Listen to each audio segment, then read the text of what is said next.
je rencontre les gens, on discute, ils m'expliquent leurs problèmes, des fois on se fait engueuler, on se fait critiquer, on nous pose des questions, ça peut être rude, mais on est à l'écoute, on entend les préoccupations, on voit la réalité.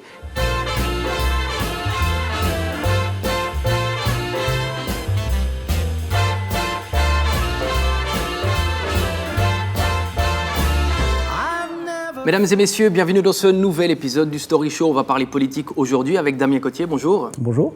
Damien Cottier, vous êtes conseiller national. Ça fait plus d'une dizaine d'années que vous êtes dans le spectre de la politique nationale. Tout d'abord comme collaborateur personnel d'un conseiller fédéral neuchâtelois. Aujourd'hui, vous êtes président de l'Union neuchâteloise des arts et métiers et aussi vous êtes président du groupe PLR depuis février dernier. Quelle est la journée type d'un politicien comme vous ? Il n'y en a pas. En fait, c'est ça qui est bien en politique, c'est ça qui est intéressant, c'est qu'il n'y a pas de routine. Chaque journée est un petit peu différente. Je ne sais pas, soyons concrets. Hier, j'étais à la commission de politique extérieure du Conseil national. L'après-midi, à cette discussion sur le climat, avec des experts en partie. Après, je suis retourné en commission. Aujourd'hui, j'étais au congrès de l'Union suisse des arts et métiers. Tout à l'heure, je vais à la radio pour un débat. Demain, je suis au Conseil suisse des droits de l'homme. Donc, vous voyez, ce sont des thèmes qui sont tous très différents. Ça montre la société dans toute sa complexité. On s'occupe de beaucoup de questions, on rencontre beaucoup de monde. Et chaque journée est un petit peu différente. Donc c'est passionnant, il n'y a pas de routine. Dans votre programme, j'ai choisi une photo, elle devrait s'afficher à l'écran qu'on voit juste ici. Une première photo, c'est une photo que j'ai choisie moi. Cette photo, qu'est-ce qu'elle représente ? Bon, c'est Pascal Couchepin qui était pas seulement conseiller fédéral, qui a aussi été président du groupe PLR. C'était le dernier roman à présider à l'époque le groupe radical des chambres. Et puis quand j'ai été élu à cette fonction au mois de février, j'ai eu un petit contact avec lui, puis on a convenu d'aller boire l'apéritif ensemble, puis d'échanger. Ça m'intéressait d'entendre un vieux sage comme lui sur peut-être qu'il avait deux, trois trucs à me donner sur la manière de gérer le groupe. Puis il a une grande sagesse de la vie, il a beaucoup de philosophie, un regard très intéressant sur la vie, je trouve, et j'ai eu un grand plaisir à échanger avec lui. Je suis allé le voir à Martigny, puis on a bu un verre et c'était très sympa. C'était un peu un moment de transmission. Puisque ça faisait 25 ans qu'il n'y avait pas eu de roman, une trentaine d'années, qu'il n'y avait pas eu de roman à ce poste, c'était l'occasion de faire un peu la transition. Vous avez aujourd'hui une grande expérience, mais un article du Temps, le journal Le Temps, vous présentait à 22 ans comme hyperactif, voire dérangeant. Comment fallait-il vous imaginer plus jeune ? Oui, j'étais comme un jeune, j'étais très, très dynamique. Je suis rentré au Grand Conseil à 21 ou 22 ans. À l'époque, ça avait été l'élection du plus jeune député de l'histoire. Il y en a qui ont été élus plus jeunes après coup. Mais à cette époque, c'était ça. Donc j'étais quelqu'un qui entrait dans la vie et puis qui voulait aussi changer les choses. C'est pour ça que je me suis engagé en politique, pour faire bouger les choses, faire bouger les lignes. Alors je poussais, comme on pousse à cet âge-là, et c'est vrai qu'au Grand Conseil, ça a pu un petit peu déranger certains qui étaient plus installés là depuis plus longtemps. On évolue. Moi, ça fait 25 ans maintenant que je fais de la politique. J'ai plus ce tempérament-là. Je suis probablement plus calme. J'ai aussi appris la manière de faire. Peut-être que j'ai bousculé quelques personnes à l'époque, mais gentiment. Il y a une notion, je vais profiter de votre expérience, il y a une notion que j'aimerais traiter aujourd'hui, c'est la notion d'échec en politique. On va regarder un tout petit extrait. En effet, je crains ce soir que le quinquennat qui s'ouvre ne rompra pas avec les pratiques méprisantes et brutales du précédent et qu'Emmanuel Macron ne fera rien pour réparer les fractures qui divisent notre pays et font souffrir nos compatriotes.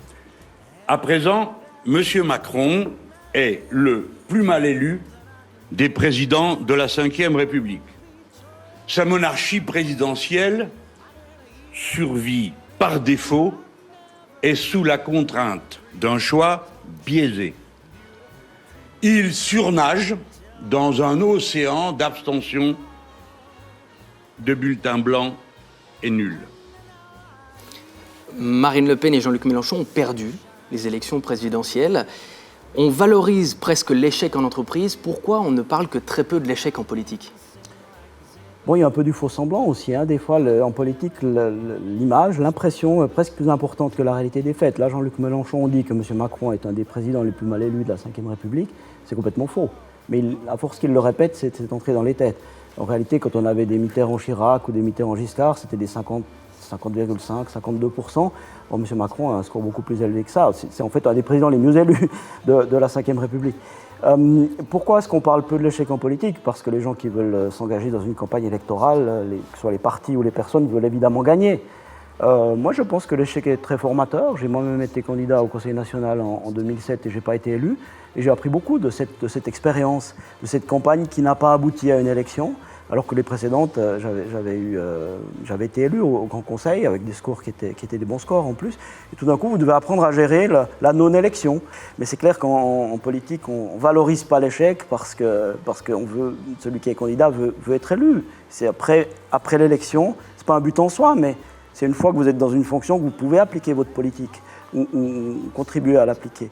Et il y a des faux-semblants qui sont quand même assez intéressants parce que suite au deuxième tour de l'élection présidentielle en France, on avait un peu l'impression que celui qui a gagné avait perdu et que ceux qui ont perdu avaient gagné. Ils venaient nous expliquer que c'était eux les gagnants de cette élection.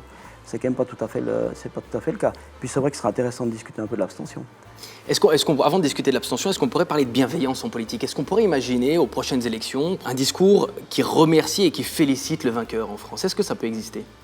En France, il y a des tensions tellement fortes que je ne suis pas sûr qu'ils y arrivent. Moi, j'aimerais bien, d'une manière générale, à ce qu'il y ait plus de bienveillance en politique. J'avoue que j'essaye, dans mes rapports avec mes collègues, dans ma manière de m'exprimer dans les débats et même en commission, d'avoir cette notion de bienveillance, c'est-à-dire de ne pas critiquer l'autre pour le plaisir de la petite phrase ou du petit mot assassin, de toujours... Je dis aussi souvent aux journalistes, pas toujours, et des fois ils sont un peu déçus, ils m'appellent pour critiquer un collègue, je dis mais je ne dirai pas de mal de mes collègues, qu'ils soient d'un autre parti ou du mien. J'essaye de dire du bien ou de ne rien dire. Je ne suis pas sûr que j'y arrive à chaque fois. Des fois, on a tous forcément des critiques à l'égard d'autres. Mais c'est un métier, enfin, c'est pas un métier, c'est une fonction qui est difficile, c'est un monde qui est difficile. On se bat pour des idées. Il n'y a pas de raison d'en plus critiquer les personnes. Discutons du fond, discutons des arguments. Et puis, chacun a sa personnalité. Soyons bienveillants. Je trouve que c'est un très beau mot qui n'est pas assez utilisé, qui n'est surtout pas assez pratiqué dans la société d'aujourd'hui. Vous avez parlé d'abstentionnisme, on peut y revenir. Donc en France, presque un tiers d'abstention au second tour. On a une image aujourd'hui de la politique en costard-cravate, en tailleur. Est-ce que c'est encore la bonne manière de communiquer avec ces gens qui ne votent pas, ou est-ce que c'est la bonne manière de communiquer avec les jeunes, par exemple? Bon, vous savez, en France, il y avait quoi, 65% de participation à peu près. En Suisse, quand vous avez une élection, c'est entre 35 et 40%. Donc on est un pays très démocratique, on vote beaucoup plus souvent. Quand on a des élections, on est beaucoup plus bas. Ce qu'il y a de bien en Suisse, c'est qu'il y a des études universitaires qui ont montré que ce ne sont pas toujours les mêmes personnes qui s'abstiennent.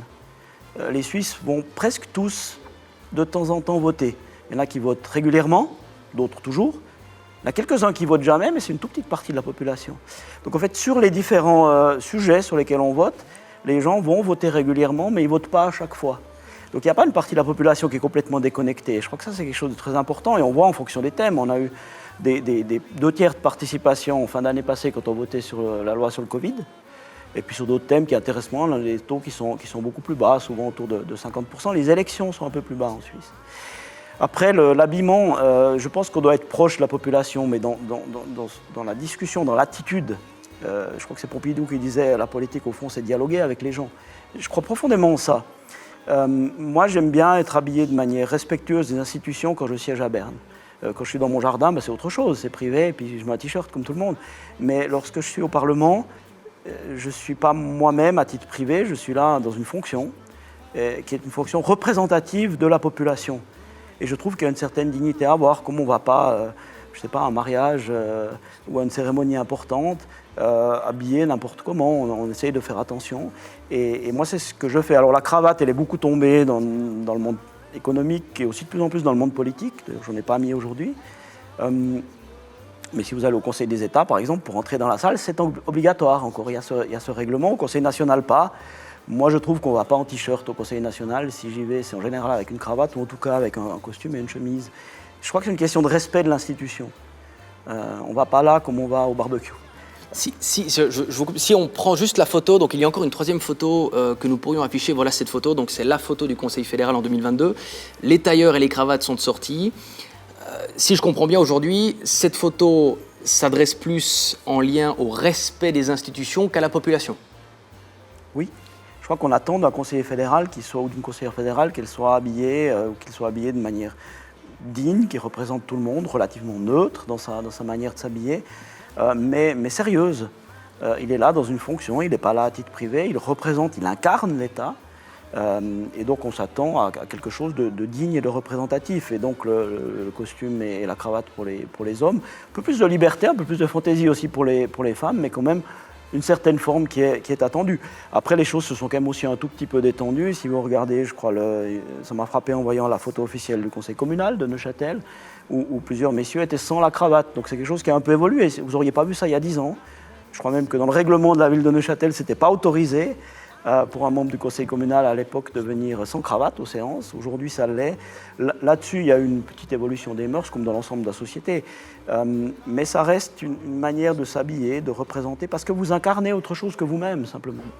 Et ça fait partie d'un habit de travail aussi, d'une certaine manière. Merci beaucoup.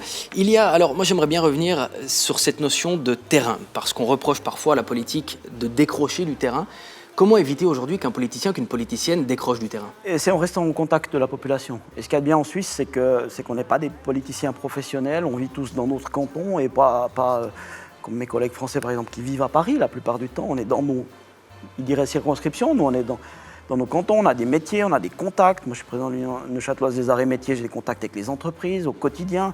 Je vais faire mes courses, je n'ai pas de chauffeur. Ça a l'air de rien, mais dans certains pays, en Italie, vous avez ce type de privilège pour un parlementaire. Ça vous éloigne de la population. Et moi, je trouve que toutes ces occasions où on peut rencontrer la population, je vous disais, je vais ce vendredi à un congrès des métiers de la menuiserie ou des charpentiers, les métiers du bois. Je rencontre les gens, on discute, ils m'expliquent leurs problèmes. Des fois, on se fait engueuler, on se fait critiquer, on nous pose des questions, ça peut être rude. Mais on est à l'écoute, on entend les préoccupations, on voit la réalité. Et je trouve que le système suisse, pour ça, il est très fort parce qu'on est tous, on fait partie de la population. Il n'y a pas une classe politique, il n'y a pas un monde politique qui vit à part. C'est des citoyens qui, à un moment donné, siègent au Parlement et puis après plus.